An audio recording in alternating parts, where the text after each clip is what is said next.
excited about the weekend that we're coming off of. I feel like we've been improving all season, and last weekend was really a great example of how this team's coming together.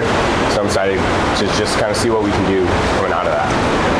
Yeah, I mean, I think I'm pretty excited to play Hopkins, and I feel pretty confident in us coming into that game.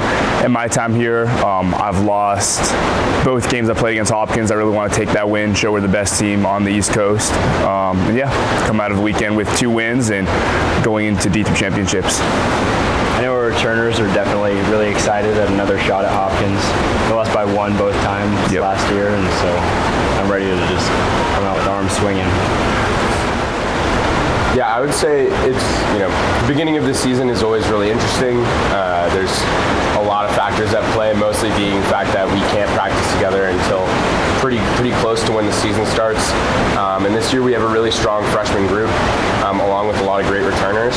But in incorporating everyone into the offense and the defense after losing some big parts of our offense and defense means that a lot of things have to change, and you have to really work with some new guys. But I'm super excited about the freshmen that we have. I think they're all really high IQ players, and it's great to have them. So it's coming together a lot better now. Yeah, I think one thing that kind of led to our improvement and just general high-level play is just trusting the plan our coaches have for us.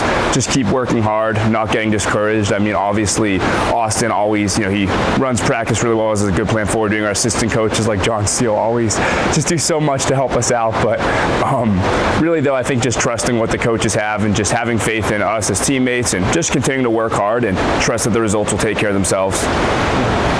Yeah, I think we felt a little slow coming out in the first couple weeks, and so we really focused on getting faster, honing in our durability and stuff on that time off, and so I think we just came out feeling a lot better the last couple weeks, and we're ready to have at it.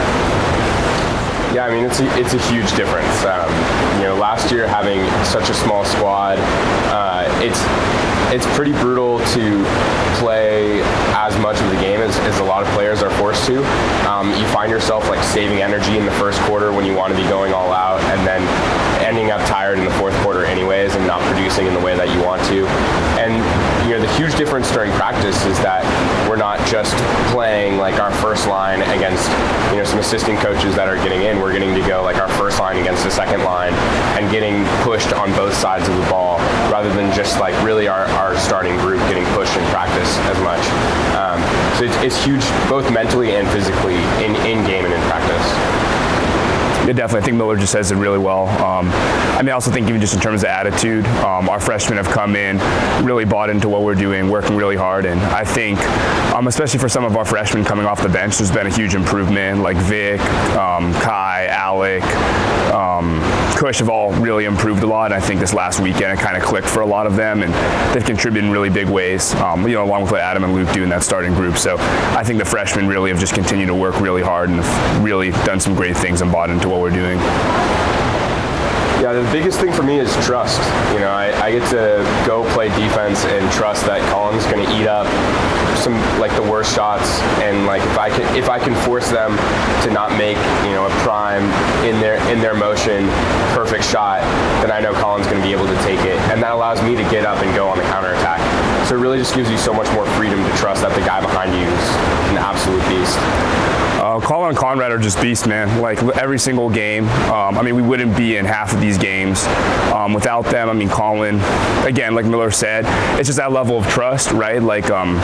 It's okay, I can stay back a little more on a drop because I know if a shot's coming in from the outside, there's a really good chance that Colin's going to block that, And I think with Conrad too, I think we have 2 goalies who are pretty much better than almost every team's, top goalie. So I think we're super lucky to have both of them. They're just total monsters in the cage, and they're really just heart and soul of our defense, right? And as one of the reasons we're able to kind of do everything we do on offense, like Miller said too, to counter.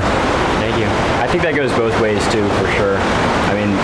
As much as I can yell at these guys and tell them what to do all the time, I have to trust that they're going to build up their shot blocks and make sure everything's running smoothly as well. And so getting that all together has been something that has required some time, especially with 6 newcomers, the freshmen, making up such a big part of the team, but it's coming together and it looks great.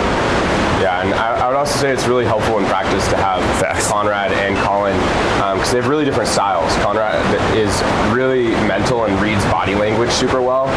Meanwhile, Colin is very freak technical athlete, and just kind of an insane athlete. So going up against different types of goalies in practice has been a huge help to all of our shooters. Definitely, and like Colin was saying too, it's also really nice for me. I just think I've improved a lot on my shot blocking positioning, especially from last year, just because Colin and Conrad are always in my ear, like Evan, right, and so I can kind of get a better sense of what I need to do. And so even if they aren't communicating, I just am like naturally going to be in a better place just from all the help I've got from them. So, it's been huge. Absolutely. I mean, our goal every year is to come out and compete with Division I teams in our conference, compete with the best teams in Division III. We believe we are one of the best teams in Division III.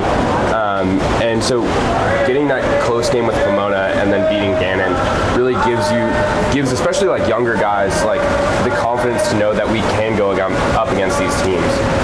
It's pretty tough when you're going week in, week out, playing a bunch of really high-level Division I teams like Harvard, Princeton, who are facing off with the best teams in the country in Division I, and it can be a little bit demoralizing to lose like that because a lot of guys aren't used to losing as much. And so getting that close game against Pomona and a big win against Gannon, it gives you the confidence to say like, we're here to win. We're not just here to play games. We're here to compete. Yeah, I mean, I think, for all of us returners, we were pretty fired up for the Pomona game. They're the ones who ended our season. We had the other third place game, but, they beat us last year, right? We had one guy on their team drop 8 goals against us. I think personally during the summer when I was working out, I would think about that game as kind of motivation. And, I think we played great. I was obviously pretty disappointed in how it ended, though. And, I think we took that disappointment, but also confidence in how we played and really just, I think, probably at our best game of the season against Gannon and really put everything together. Yeah, I think this weekend really was a bit of a statement from us. Like the game against Gannon, we kind of went in with the mentality of not just only we want to win this and get top seed this coming weekend.